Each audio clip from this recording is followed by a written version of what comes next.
was Josh T with his rendition of the podcast jingle for Wax's Podcast. This is Wax's Podcast, episode 81. I should have been a radio guy in the 80s. I think I would have loved that. I think I would have loved being a radio guy in like the time period where like Howard Stern started out or whatever. I think he might start out in like the 70s or something, but in the 80s. This is before podcasting. This is before everybody had their own fucking bullshit that they could say on their own site. This was before everybody had some dumb shit that they could put out to the masses. This is where only a few people mattered. Yes, you can still hear it today. And that's why I say whenever I listen to FM radio now, especially if you hear like a morning show or an afternoon show, but mostly a morning show because it's more talk-based, like a morning show on a rock station, it's like Tim and Jake. It sounds fucking antiquated. It sounds like some old ass shit, but I think that I could have been the man back then. That was Whitesnake. This is Wax on Wax in the Morning. We're gonna get crazy today. We got Brett Michaels from Poison coming in the studio. We have the band Genesis here to play a live acoustic version of Sudia. Whoa. Hey, this is Wax in the Morning. And before I get back to you with this that would have been terrible, actually. Maybe I wouldn't have been good, but I would have tried. But anyway, this is Wax's Podcast, episode 81. I had no intention of saying any of that bullshit, but hey, I just go with what happens here on Wax's Podcast. That's why you tune in. Tune in next week for Wax's Podcast, episode 82. Who knows what will happen next? You know what I mean? You don't know what's going to happen next. Might cup the microphone and get really loud for a second. Like Josh T's intro, really loud. I had to turn that shit way down. But I appreciate it. I appreciate anybody in the past who has done a podcast jingle. You can send your own version in if you'd like. There's a very high... I don't know that there's ever been somebody who sent me a jingle. Maybe once, I don't know. But I'm pretty sure there's never been a time where somebody has sent me their own version of the jingle and I haven't used it. Because, of course, the only reason I would never play it is if it's bad. But if it's bad, that's actually the more reason for me to play it. So if you want to send in your version of the Wax's Podcast jingle, feel free to do that. beatsforwax@gmail.com. That is also the email you can use to send me questions, recommendations, comments. Tell me to eat my own shit while fucking myself. And tell me to stop podcasting. But you know what? It'll never happen. Because this is Wax's Podcast. And Wax's Podcast will keep going until Wax dies. Yes! I don't know if that's true either. I don't know if it's true that I'll keep podcasting until I die. I mean, you know, if it goes the way of the 80s radio that I was referring to earlier, won't podcasts sound antiquated in a few years? I think maybe in 20 years, the equivalent of a podcast in 2035 will be like, they'll have shit. You know what they'll have in 2035? Right now, you have your phone that has your Instagram that you send out a 15-second video of you saying, hey, this is Tim, and I just got back from Taco Bell. Ha. They'll have like a phone kind of device where instead of sending a video, you actually just like, you send, well, I mean, I was going to say it's like an Instagram, but it's a hologram. Insta-hologram. Holla instantly-gram. But like a hologram that just pops up on somebody else's phone, like those old Star Wars movies. That's just you and a little 3D you saying it's probably the same shit. Hey, this is Tim. I just got back from Taco Bell. I don't know. That's not really a podcast, though. It has nothing to do with a podcast. Who knows what's going to happen in the future? But I will say, there's some interesting shit. What the fuck was I thinking about today? You know what I was thinking about? About how there's certain things that you never thought would die that certainly could die. Like I heard somebody say that McDonald's is doing really bad right now. And also this is what made me think of that. I was driving by McDonald's that made me think of that, but what really made me think of that, you know, everybody talks about how there's obvious ones like, you know, Kinko's is going to go out of business because nobody uses paper anymore. Everything is digital.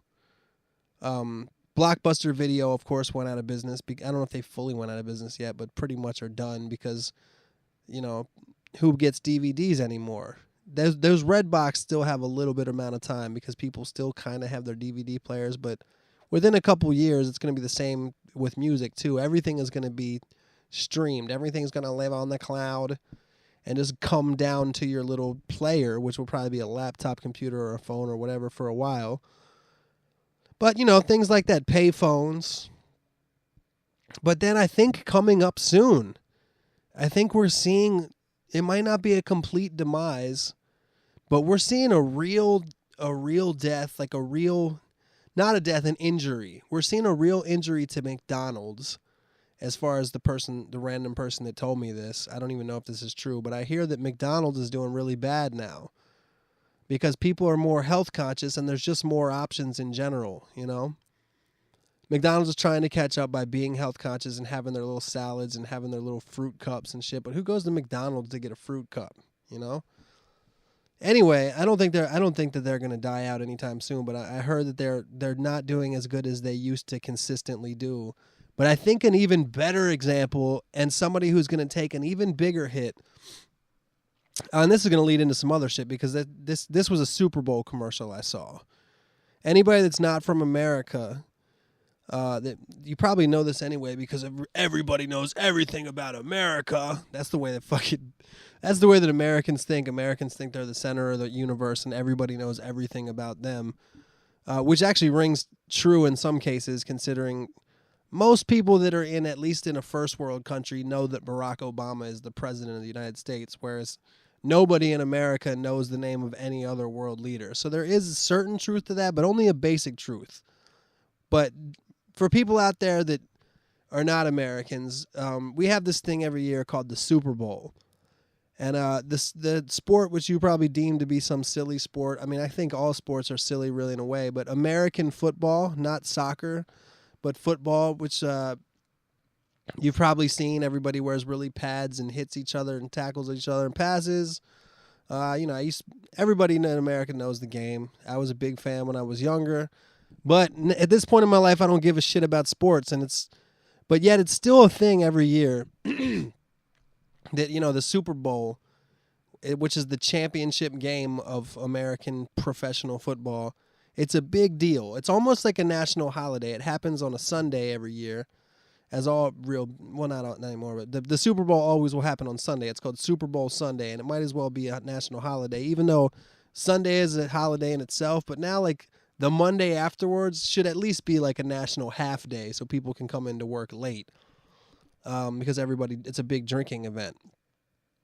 And not only is the game something that everybody wants to watch, but the commercials are a big deal. Since everybody is glued to their television and America is just this beacon of corporate bullshit, since the advent of the Super Bowl, the commercials that come on in between, when they go from the game to advertisements, it's extremely, extremely expensive to buy advertising space on the Super Bowl. And Super Bowl commercials are a thing for anybody. I know that some of you are like, no fucking shit. Some of you people out there in Michigan and Ohio and California, Florida, whatever fucking American place you're from, you're all knowing that this is, what I'm explaining is common knowledge, but there are people that listen to Wax's podcast that are international folks, so I'm trying to get them to understand this. And I'm also, if you're super familiar with this, I just want you to realize kind of how ridiculous the whole idea is, that every year we have this game where at this point the bullshit associated with the game, for all intents and purposes, is actually bigger than the game. It's always a thing. Even if I didn't watch, I probably watched one football game this entire season, and I was at my house by my fucking self, and I felt like I had to watch the Super Bowl. It was funny because I thought I should watch the Super Bowl, and then I had because you hang out with friends, and during the Super Bowl, I had a friend come over, and then when he came over, he's like a music dude like me. We started watching it, and then we realized in 5 seconds, we're like, oh shit. Neither of us give a shit about the Super Bowl, so we didn't watch it. We just went to the studio and worked on some music, and we did watch the halftime show. And I did watch before he came over. I watched the first quarter, and I saw some of the commercials. And it's just crazy how big of a deal the Super Bowl is. Like, everybody has to make plans for it. You know, probably half of the people that watch the Super Bowl are actually more interested in the bullshit associated with it than the game. They can't give a fuck about the plays and the teams. They want to see the commercials and the spectacle, which is the halftime show, and I'm going to get to that too. But there was a commercial for Budweiser, and Budweiser has always been like the beacon of Americanism. Like, Budweiser represents patriotism for some fucking reason. It's beer. It's like, it's country music. It's ZZ Top. It's fucking AC/DC, even though they're not American, but they kind of seem like it. It's, you know, these classic rock and roll. AC/DC was a bad example, but people know what I mean. There's certain bands that are kind of like, they're not American, but they still are these, like, they still represent Americana. And AC/DC is kind of like the main one of those. But there's just, you know, Budweiser is like, it's red, white, and blue. It's red, white, and true is what they call it, I believe. And it's just a big thing in America. Budweiser, Bud Light too. I mean, Coors Light as well, but Budweiser is the main one. It's just a symbol of America. A symbol of a corporate thing that got huge, and it's a symbol of just excess because it's alcohol and it's partying. And you can see in this commercial, there was a commercial for Budweiser where it was like, it looked like one of those music videos where they show the lyrics, but it was like an instrumental, and it was all this, like, you know, the same kind of footage that you would see in like a country music video, like footage of tough guys and guys getting together and drinking a beer and just dudes hanging out on some rugged shit with jean jackets and boots and fucking just manly men. And all the shit on the words that were being flashed on the screen were basically, it was like, Budweiser, for men who like to drink beer that tastes like beer. You can go have your pumpkin ale somewhere else. Like, basically, there's a movement in America, and San Diego is really the best place to see this. But every new bar, I've been talking about this. I don't know if I talked about it on the podcast, but every new bar, every new restaurant that pops up in the American urban environment, and even the suburban environment at this point, like, Budweiser is frowned upon. Any beer like that is frowned upon, and what people say what people are all about is having like 20 microbrews. Like America is becoming this place where we have like all these tiny breweries, and people are into that shit. People see it on television. They watch the Food Network and Anthony Bourdain. And there's like kind of a movement in America, especially in the urban areas in America. And when I say urban, I don't mean it like the way that the music industry means it when that means black. I mean in a city. I mean literally what urban means. Inside of a city, there is, and basically any restaurant or bar that pops up are like, if you know, half the time it's a fucking brewery themselves, especially in San Diego. But the other half, it's like what they pride themselves on is having a shitload of like microbrews. And people aren't really fucking with Budweiser no more. So Budweiser's attacking back by basically saying anybody that drinks these ales, these microbrews, is a pussy and kind of un-American. And I found that interesting because I had never really thought about the impact of all these little local breweries on Budweiser. Like, I've already seen, I saw a thing, I don't remember if I saw something or read something, but there's already Samuel Adams, which was like the first beer that was like that was brewed in America, which used to be when you go to a bar and you saw the taps, it'd be like Coors Light, Miller Lite, Bud Light, Budweiser. There might be a Heineken, something like that. There might be one or two things that were international. You know, you might see a Guinness, you might see a Newcastle. But there was Sam Adams. And if you liked quote-unquote dark beer, you would get Sam Adams. That's how shit used to be. But, you know, in the last 10 years especially, whoever told me that I say especially instead of especially, of course, yeah, I say that. But I don't say specifically instead of specifically, motherfucker. You know, now, if you went to a bar in some fucking hipster district and ordered a Sam Adams, you would seem very unhip. And Sam Adams, being that they were the original beer to kind of seem like that beer snob, they've actually taken the biggest hit because there's always been people that still drink Budweiser and shit like that. But Sam Adams has already felt that wrath of the microbrew, which is the new American thing.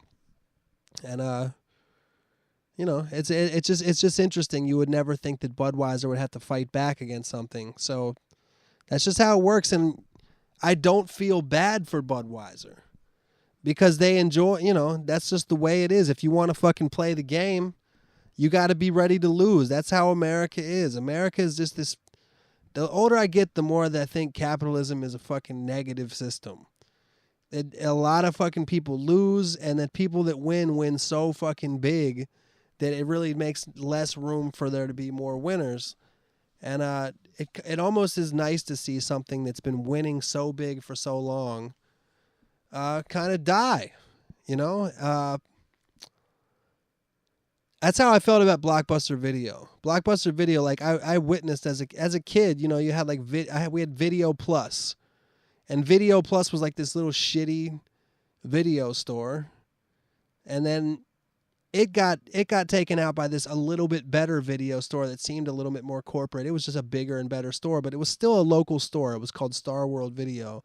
And then Blockbuster Video just came into every town that was like mine and shut down every fucking video store that was like that. So I had no sympathy for them when they lost, because they had their years. They had their years on top, just like a heavyweight champion of boxing, and he gets older and he can't fight no more, so that's what happens. Same thing with Kinko's.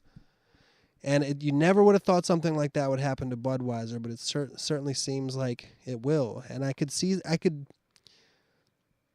if cigarettes weren't so bad for you, I could see something like that happen with cigarettes. I think that we've seen it happen with marijuana.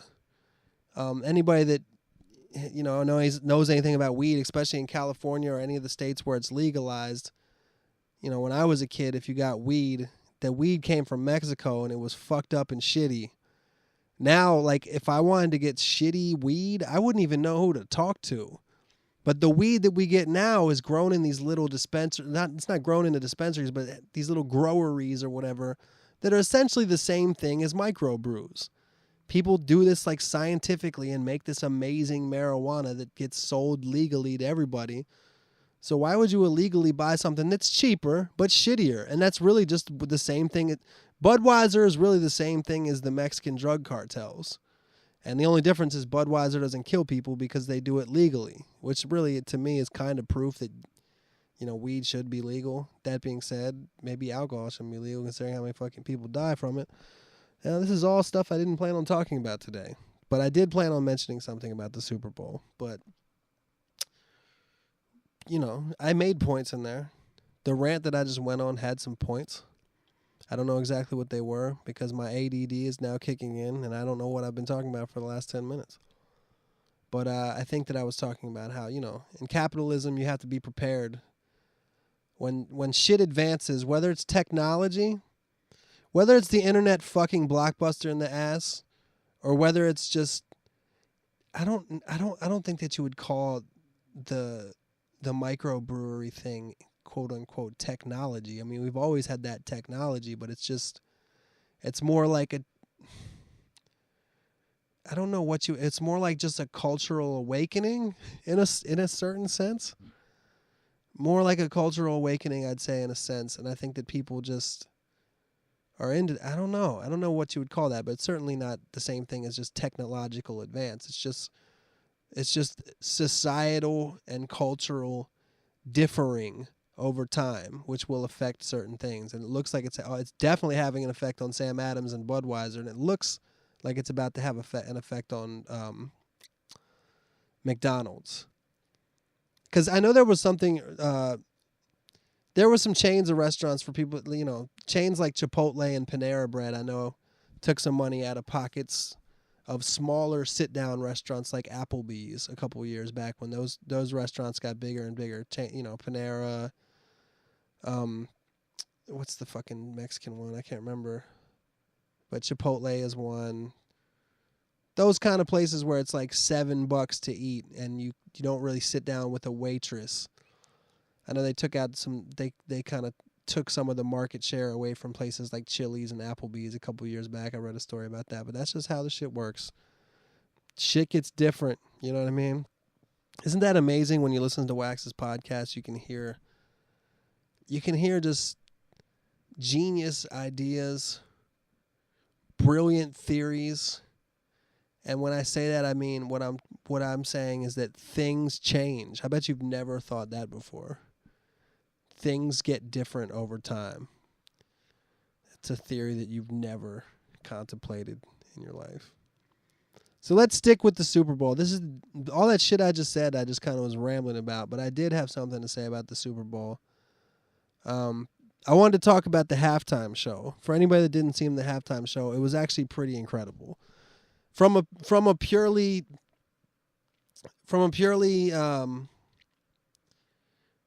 as far as what the halftime show is kind of supposed to be, which in my mind is, everything I said about the Super Bowl earlier, I think that the halftime show has kind of really been just a symbolic representation of American gluttony, the spectacle, just ultimate spectacle, fireworks, titties, whatever, like that kind of representation is what it is. And the way that Katy Perry, I don't know, I mean, I said titties even though she really didn't do that great of a job of showing off her titties, but hey, that was kind of, half of America is actually wholesome. Look how mad they were when Janet Jackson actually bared her titty at the previous Super Bowl.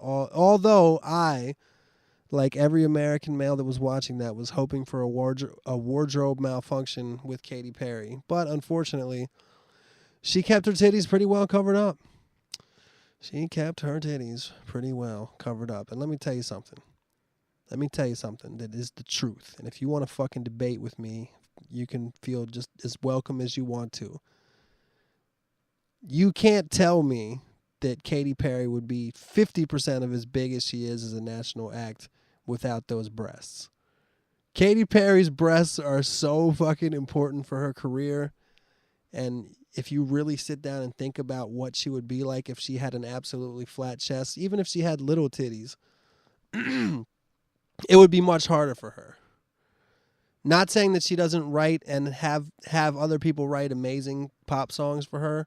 I think some of her songs are they just sound so big. I mean, the first time I heard the Fireworks song, I swear to God, I said, "Yo, this is a Super Bowl halftime show finale song." And look at my prediction come true. That's what exactly happened at the Super Bowl this time. But it's a perfect pop song for that to happen. She flies around on a fucking star, and there's fucking fireworks everywhere. I don't understand how they made the whole thing look like a computerized cartoon like that. Me personally, I saw them do some shit like that. Looked like some Chinese shit when they did the Olympics opening ceremony. But like that shit was amazing to me. Maybe I'm simple-minded. I don't know. I don't understand what Lenny Kravitz was doing there. Quite frankly, I don't know I didn't understand Missy Elliott being there. I thought it was really interesting. And this is a whole nother topic I shouldn't really move on to yet, but I'm going to. The internet has created a groupthink that we have not yet experienced before. And what I mean is, when most people watch the Super Bowl halftime show, they have their thoughts about what they just saw in their mind. But before they can go and give their thoughts to other people, they have to go and read a bunch of other thoughts and find the general public consensus. And the Super Bowl is just the biggest example, but whether it's the State of the Union address, or something that happens in the Olympics or the Super Bowl, or all these things that are like one thing, or the opinion about an album or the opinion about a movie. 80% of the public doesn't even really form their own opinions until they see what the general consensus among the public opinion is. And I formed my opinion before even seeing that shit, but apparently the general consensus among the public is that Missy Elliott's part was the best part of the Super Bowl thing, and Katy Perry's part wasn't shit. I don't understand that. I thought Katy Perry's shit. I'm not saying that Katy Perry herself was amazing. I'm saying that the spectacle and bullshit involved with Katy Perry's songs were perfect for the Super Bowl, and they were big and spectacular and made me go, holy shit, how did they do that? Now, what this represents, ultimately the just wasteful, gluttonous capitalist society that we live in, and how we just celebrate this bullshit that in 200 years people are going to look back at shit like the Super Bowl and be like, how did they waste all our natural resources on bullshit like fireworks? What was this ice bucket challenge where everybody dumped water out? I would love to have that bucket of water right now. That's what people are going to see our society as in 200 years. When they have no oil and they have no clean water, and they look back at us and we're just wasting the shit like idiots and not giving a fuck about future generations. But that's how human beings are. Anyway, I think that Katy Perry's, evil as it may be, it was a perfect representation of all that. And I just don't understand how Missy Elliott's part was the best. Like, all of a sudden, it's a big deal that Missy Elliott comes on and sings Get Your Freak On, which was like a hit 10 years ago. And that's, that's cool, I guess. It didn't make sense to me. People say it was the best part because everybody, people haven't, nobody really hated Missy Elliott when she was out, but I didn't get it. How come they had somebody that was famous 10 years ago come out and do 3 songs? It was underwhelming to me. She did Dance Around and did her songs. That was, I just don't get it. I don't understand why that was this big deal amongst the popular opinion. I don't make my opinions based on what the fucking consensus of the internet is. I make my opinions based on what the fuck I saw when I watched the show. I thought that was underwhelming. Not as bad as Lenny Kravitz's part. I don't know what the fuck he was doing there. He didn't even sing his own song. He had sung half of Katy Perry's song. Interestingly enough, for those of you that didn't see it, Lenny Kravitz, it was booked as Katy Perry and Lenny Kravitz, but it was really Katy Perry. Lenny Kravitz came out for literally 30 seconds and sang Katy Perry's song with her, I Kissed a Girl. And what I found out afterwards is supposedly Lenny Kravitz was there so that middle America, which is this bullshit, wholesome Christian people that can't stand anything offensive at all, which is insane to me because there's so much offensive shit that is marketed towards them, in my opinion, like wife swap and whatever, but that's a whole nother story. Supposedly he was there so he could sing I Kissed a Girl and make it not seem to fucking soccer mom in Indiana that Katy Perry was singing about a lesbian experience. Whether that's true or not, I don't know, but it makes perfect sense. Yeah, so that's part of my take on the Super Bowl halftime show. I thought Katy Perry was, she was whatever, but like the shit she did was it was a really well done Super Bowl halftime show. It was impressive as fuck to me. Like the way that they made it look like some 3D computer cartoon shit. I don't know how they even did that. And say what you will about Katy Perry, but her songs are huge pop songs, and if you listen to them, you'll understand why. They're just really well written, well done. Her voice is good on them, and she showed that in her performance, I'd say. The fuck am I talking about? And Lenny Kravitz sucked. He was underwhelming. Missy Elliott to me was just strange. I didn't understand why she was there. I didn't watch the second half of the game, so I heard it was a good game. I don't know. And then I saw some commercial. The commercial that I saw that was weird was, besides the Budweiser one, that was the most interesting one. But they had one commercial where there was like this guy. It was a Coca-Cola commercial, and this guy that was working at like some fucking office that I guess was like the home of all servers and the mainframe of the entire World Wide Web or whatever. Like he spilled a bottle of Coca-Cola and it got into the computer. And when it got into the computer, it fucking spread around the internet, and everybody who was watching something negative on the internet and was sad, all the negative things turned to these super positive things, and all the people that were sad or angry or unhappy or whatever became the opposite of that. And like the world was just full of joy because Coca-Cola got into the internet. So somebody came up with that idea, and it was approved. And it's just, it probably worked. It probably worked. Marketing is it probably worked. It's all in the back of your mind shit. I don't know. I mean, I like Coca-Cola better than Pepsi. Is that because they advertise better? I don't think so. I think it's because I like the taste better. I occasionally will drink a Coca-Cola, but hey, that's a really interesting topic for the podcast, is how I drink Coca-Cola occasionally, right? Is that what you wanted to hear about? Fucking Christ. Let me get to some shout-outs, questions, etc. All right. I think this is all that shit I just said. I think this is not going to be a funny podcast, but, I think most of you guys that listen to this just listen to this shit to pass time, whether you're in your car in traffic or you're at work or something like that. I think most of you guys are listening to it for that. So, fuck, it's doing that. It's making time pass, right? Every time I talk, like when I'm currently talking, as I'm speaking right now as I talk, that just wasted a bunch of time right there. So if your object is to waste time, I'm fucking successful as shit in doing that. Anyway, shout-outs.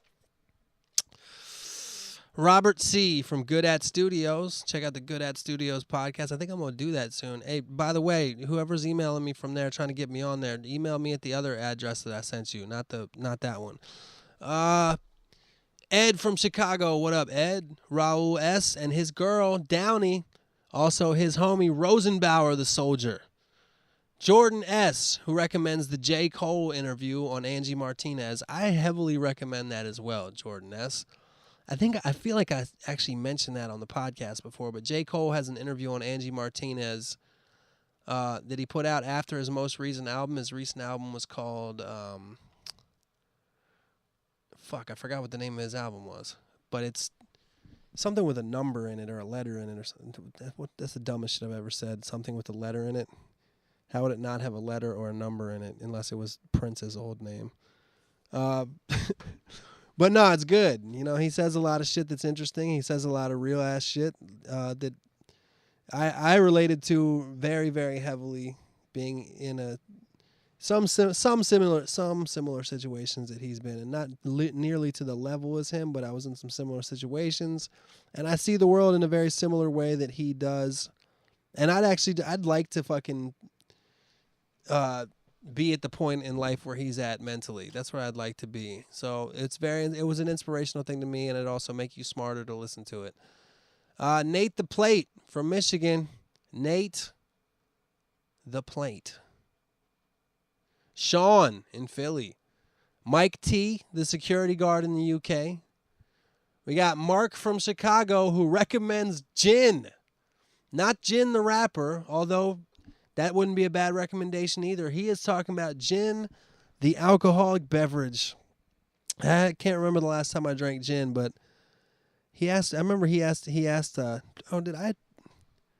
I guess I didn't have his question, but his question that I was going to read on the podcast, I thought, but I didn't write it down.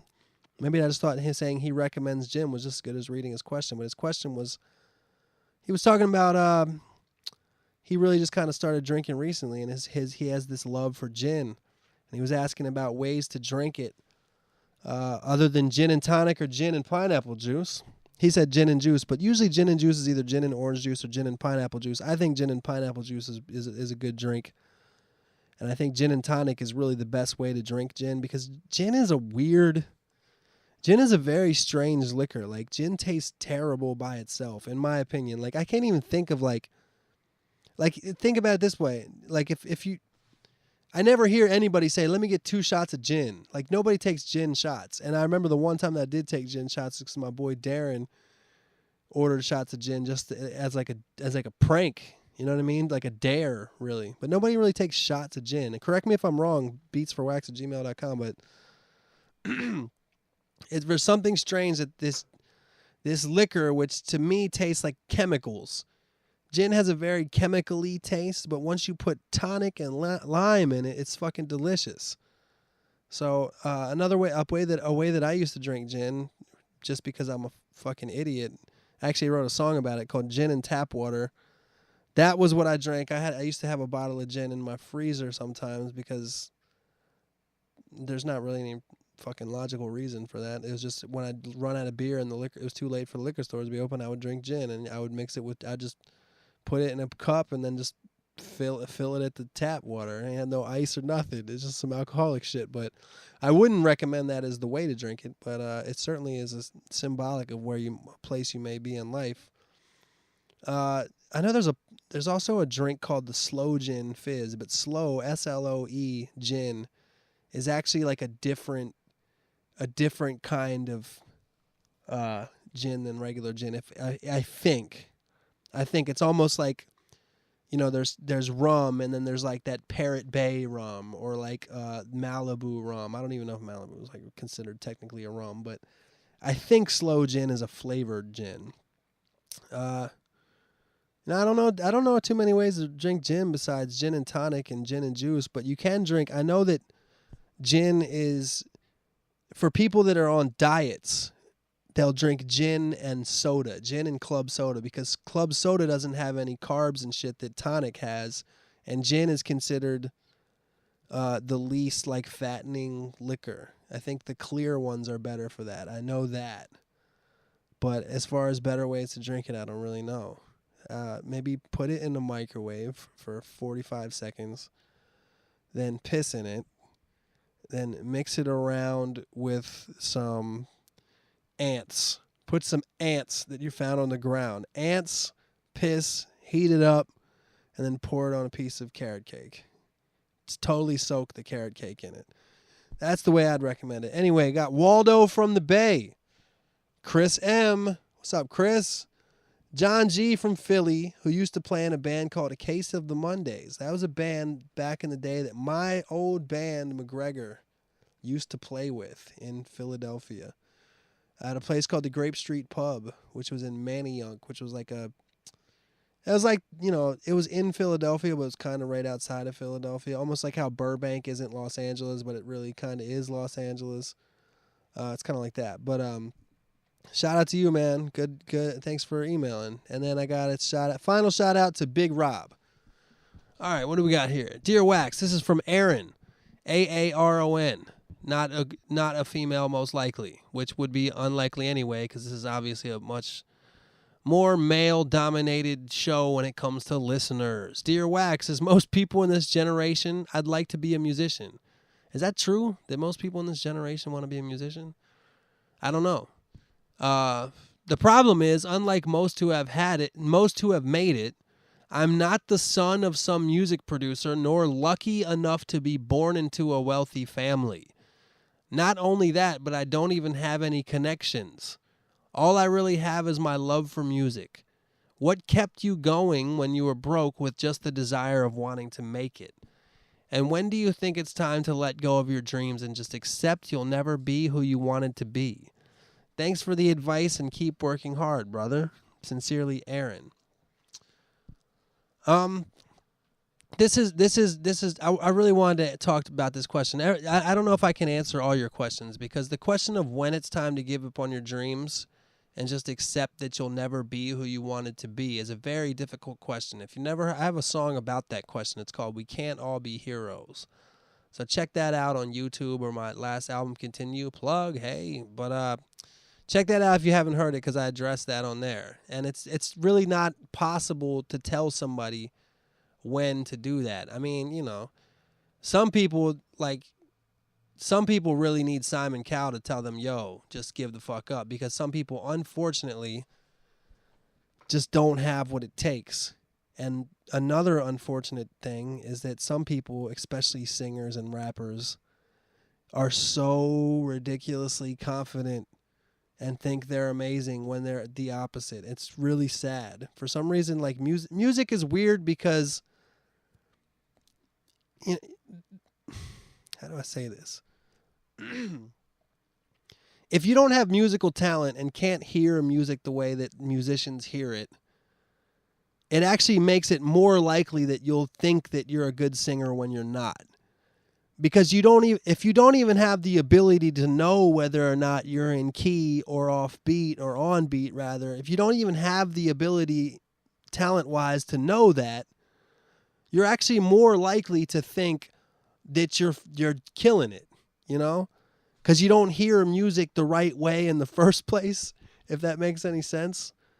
But some people, it really would be beneficial to kind of be like somebody to sit down and tell them, look, yo, what the fuck are you doing? But if somebody's good and they want to do it and they enjoy doing it, you said you have a love of music. I wouldn't tell anybody to stop making music if they have a love for it.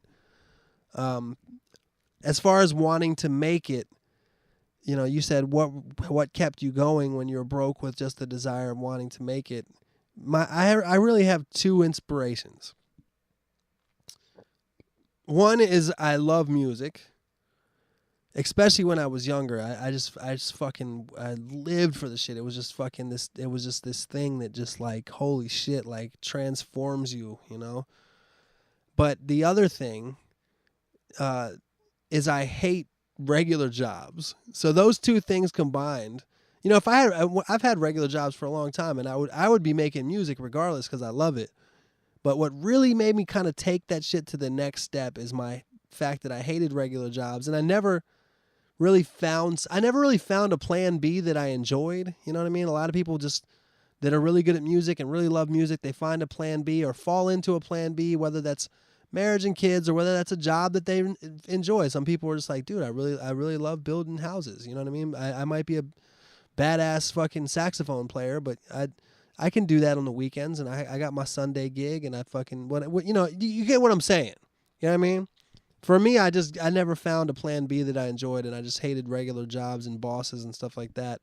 That combined with my love of music and really the fact that I don't give a fuck about, like, you know, I'm down to travel, I'm down to move, I'm down to do all that stuff. So I don't know what kept me going, but I think it was just the love for those two things. But all that aside, the reason I wanted to answer this question is because of the first part of your question. You said, as most people in this generation, I'd like to be a musician. The problem is, unlike most who have made it, I'm not the son of some music producer nor lucky enough to be born into a wealthy family. No offense, man, but please get rid of that attitude, dude. That attitude right there is an attitude of failure.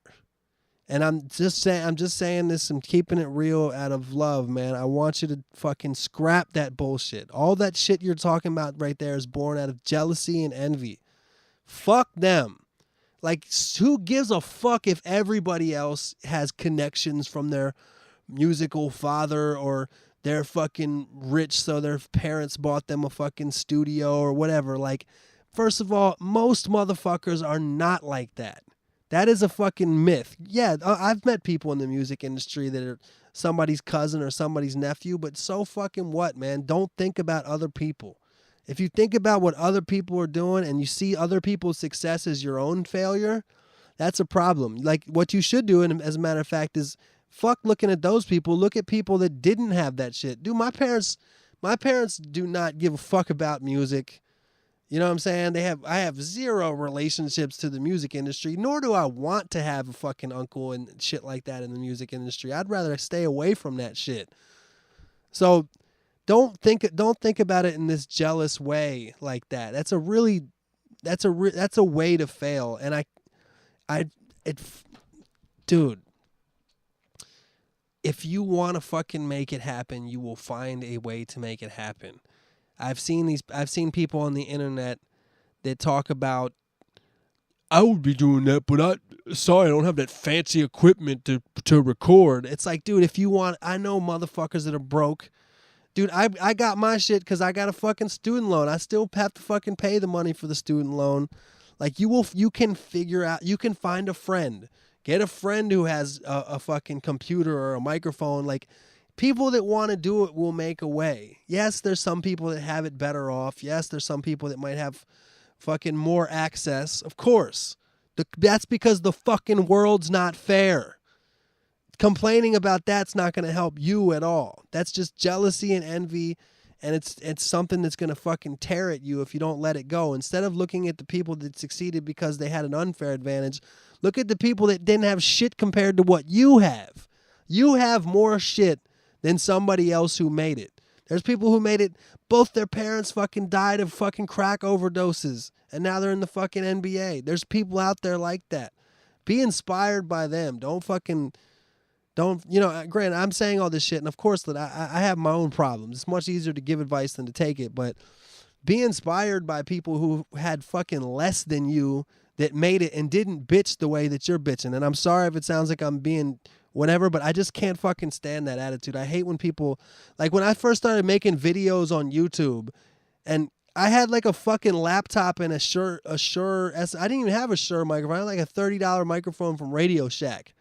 And I got my laptop because I fucking saved up my money from working construction and fucking moved to Los Angeles. I got a shitty fucking what's it called? Fucking student loan with a horrible interest rate that I'm still fucking paying for. It's ridiculous that I haven't paid that off, considering what like I've had money, blah blah blah. It's fucking ridiculous that I haven't paid it off. That's a whole nother fucking story in itself. Regardless, like it wasn't like I was handed all this shit. I had a shitty microphone and I learned Pro Tools because I fucking went to school for it. You know, as an older cat, got my fucking, you know, I fucking made things happen.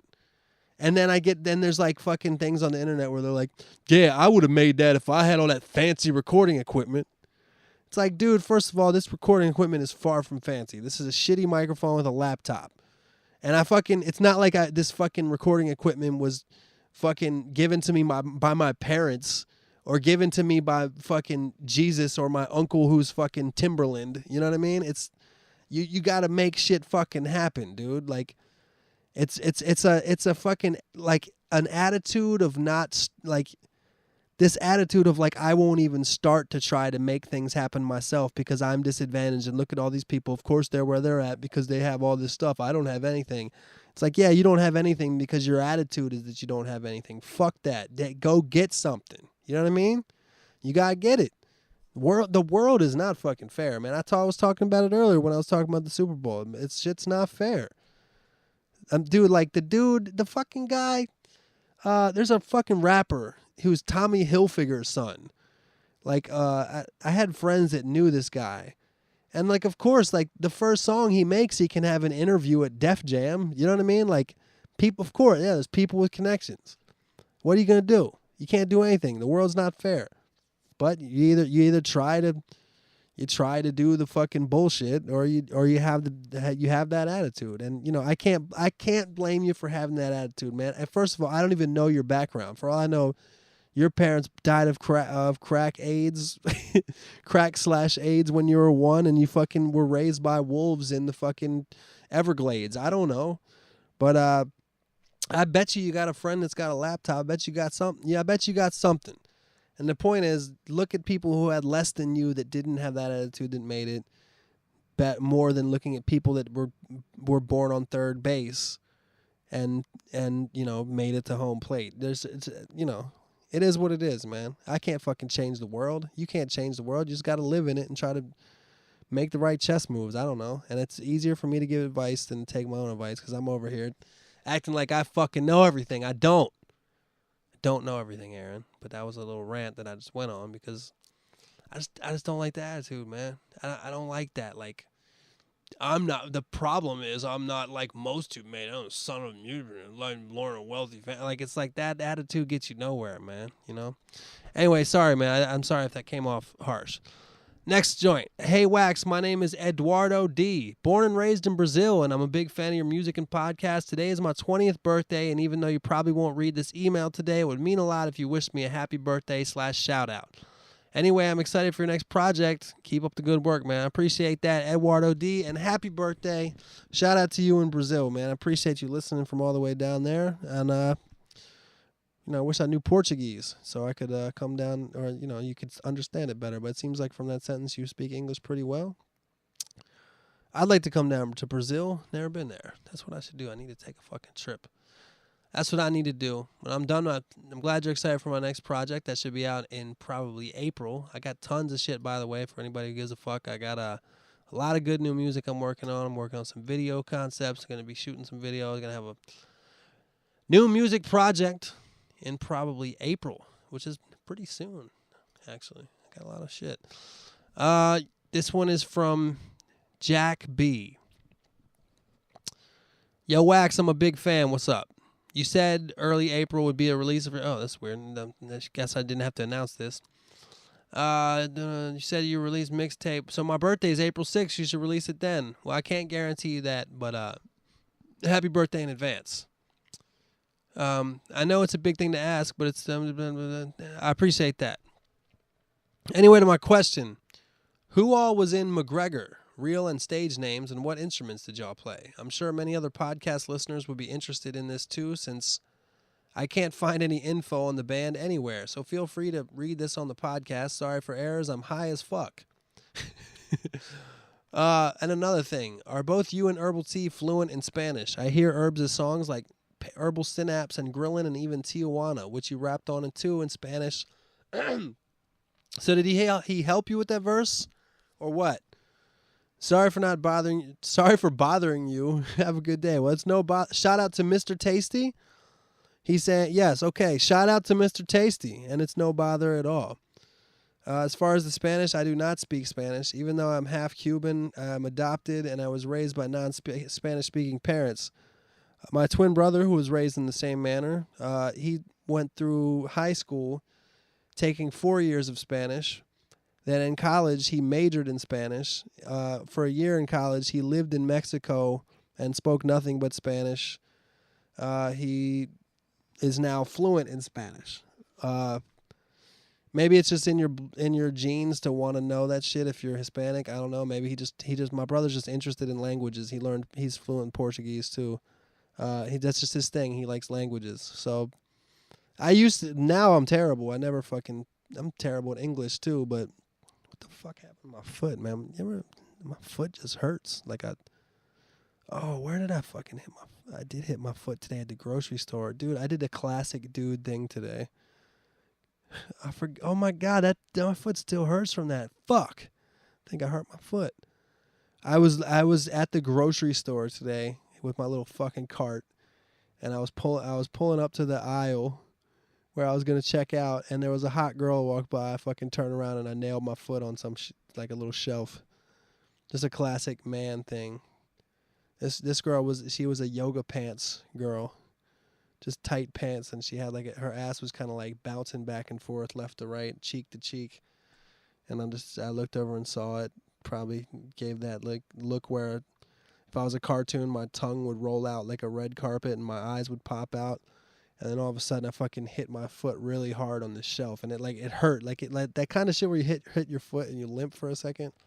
That happened. Oh man, it's like the top of my picture, like basically right where your toes, the top of your foot, right where your toes stop. I fucking hit the shit out of that, and I was just wearing flip flops actually. God damn it! Thanks to wear work boots at all times. So yeah, that's why my brother knows Spanish. I used to know Spanish better than I do now. I don't know Spanish very well. Yeah, I think he did help me write some of that shit, the Spanish shit, or at least proof helped. Proofread. It's not really read. It's like proof listened. As far as my old band, McGregor, yeah, I don't know. You probably wouldn't be able to find too much information because we kind of were doing our thing before everything existed online. That being said, I'm sure you could find something.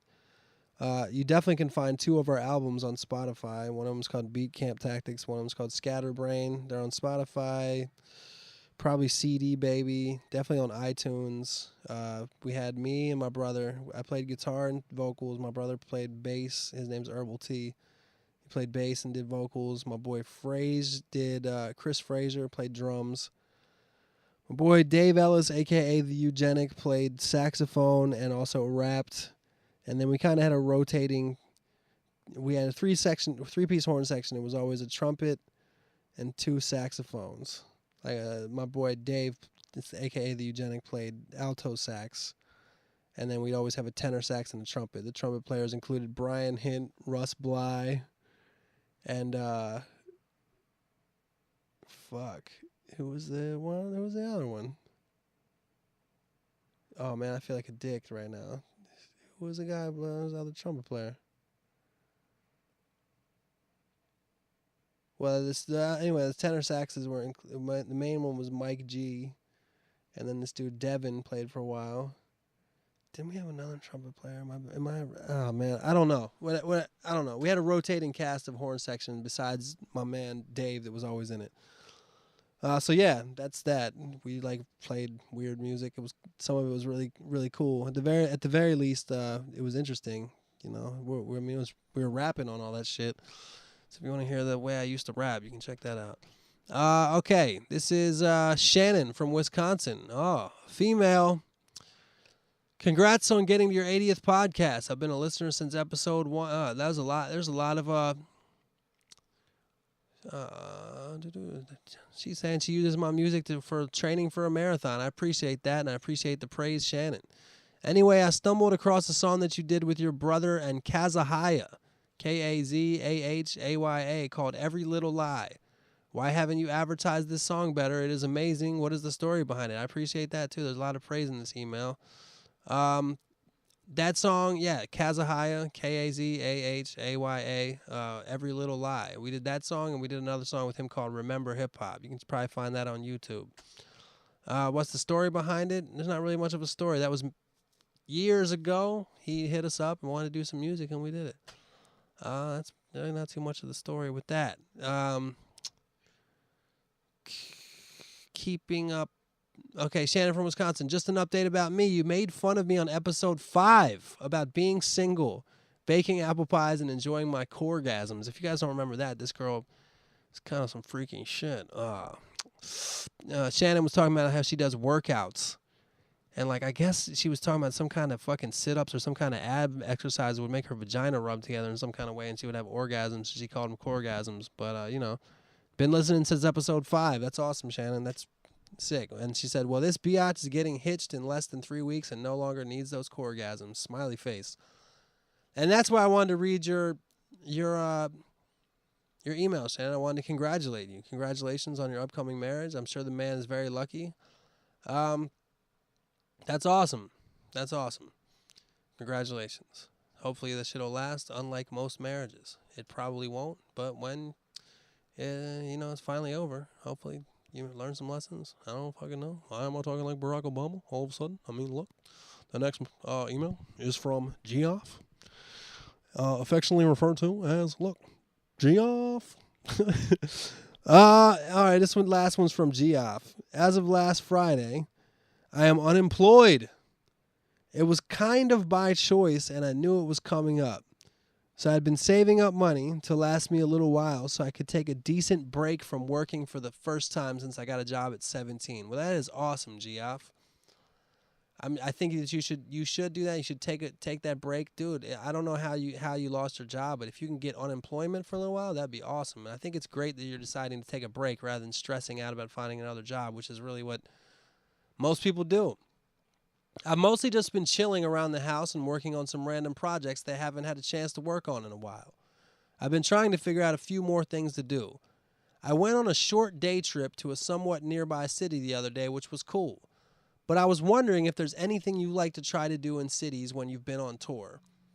Looking for ways to not spend too much money but still get out there and do some new stuff. Let me know if you get any ideas, man. Excuse me. I will say that when I'm on tour, me and some of the people I tour with, people such as Kurt, people like EOM, we like to find places that are like, especially when you're on tour, because tour is work. Tour is work. You're unloading gear, loading gear, playing the show, figuring shit out. Then after this, it's work is my point. And when you have a day off, usually what we like to do is find out if there's a lake nearby or a cool riverbank nearby, and we just like to go out there and chill. And I'd recommend that if you're on some chill shit. And I know for a fact, I don't know, I'm pretty sure that Geoff is up in the Northwest. I'm pretty sure that Geoff, if I remember correctly, is in the Seattle area. I could be fucking wrong.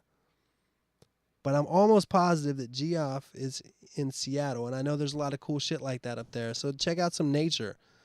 The great thing about nature, like going on hikes or sitting by a riverbank, is it really doesn't cost you any money. The only thing it costs you is whatever you bring in your cooler. So I recommend that. That's kind of what we do on tour. If you want to spend a little bit of money, there's always eating. A cool thing to do is to find like family restaurants that only exist in that little town. Where you're going. If you're on tour, if you're on a fucking low budget tour, like speaking of my old band, the tours we used to go on, we just find the cheapest place where you possibly could eat, or just eat granola bars the whole time. But if you have a little bit of money, it's kind of nice to not to not go to the chain restaurants and just find whatever like cool family restaurant that little town has to offer that you could only get in that town. If you're really traveling, cities have their own food, like the oh so great Philadelphia cheesesteak. But Austin has good barbecue, Memphis has good barbecue, North Carolina has good barbecue, Chicago has many different types of foods that are associated with it, all that make you fat as fuck. But you're probably talking more local. I would recommend just doing some nature type of shit, man. Just give your mind a break. Just relax, Geoff. Just because your name can be said really, really, loud and obnoxiously doesn't mean you have to live your life that way. Good for you, man. Take some time off, dude. If you have projects that you're working on at home, get them done. And hopefully your next job will be cool. I don't know what you're doing before. So it's hard for me to tell you congrats or not when I don't really know what you're doing before. But if you're unemployed and you're happy about it, then it was good for you. And with that, the podcast is over. Stay tuned next week for episode 82. But until then, be safe out there.